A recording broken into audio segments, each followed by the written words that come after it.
అది కాదమ్మా anything in college చిన్న College and all, no, too much stress, studying.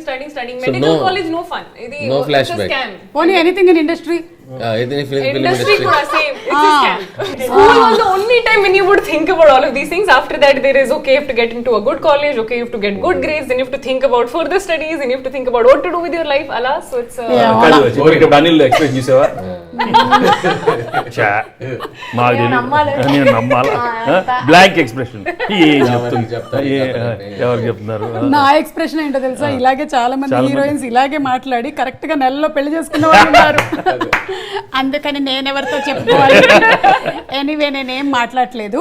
కానీ అనిల్ గారు ఒక నెలలో ఇప్పుడు మీనుకు పెళ్లి అయిపోతుందా time ఉంది. వీ డోంట్ నో, మీనుకో మీనాక్షికో మనకు తెలియదు. కానీ మీరు ఎంటర్టైన్మెంట్ ప్లస్ ఎన్లైట్మెంట్ రెండు ఒకటే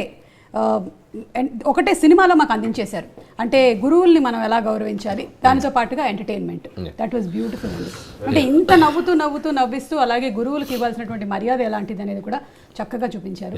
సో సంథింగ్ అబౌట్ అంటే స్టోరీ అనుకున్నప్పుడు కూడా ఊరికే ఫన్ చేసేసి ఊరికే ఒక లవ్వర్ వైఫ్ అనే కంటెంట్తో పాటు ఇంకేదైనా ఎక్స్ట్రా యాడెడ్ ఎలిమెంట్ ఉంటే అది కథకి ఎంతవరకు అవసరం, అది ఎంతవరకు హెల్ప్ అవుతుందని ఆలోచించాల. సో ఎవ్రీ ఫిలిం మేము F2 చేసినా కూడా ఒక wife and husband relation something ఒక టేకింగ్ ఒక ఎలిమెంట్ ఇంటికి తీసుకెళ్ళేటప్పుడు ఒక చిన్న బ్యూటిఫుల్ థింగ్ చెప్పడం అనేది నాకు ఫస్ట్ సినిమా నుంచి నేను ప్రిఫర్ అనమాట. అది కొద్దిగా ఒకసారి ఫోర్స్డ్గా ఉన్నా, ఒకసారి ఎక్స్టెన్షన్ అయినా నేను పట్టించుకోను.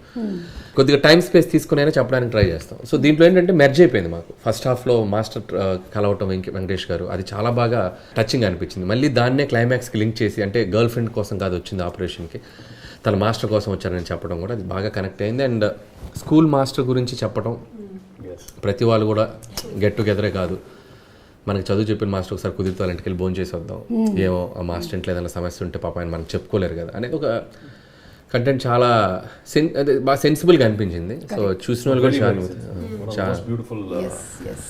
కూడా చాలా మంది అది బాగా కనెక్ట్ అయ్యారు.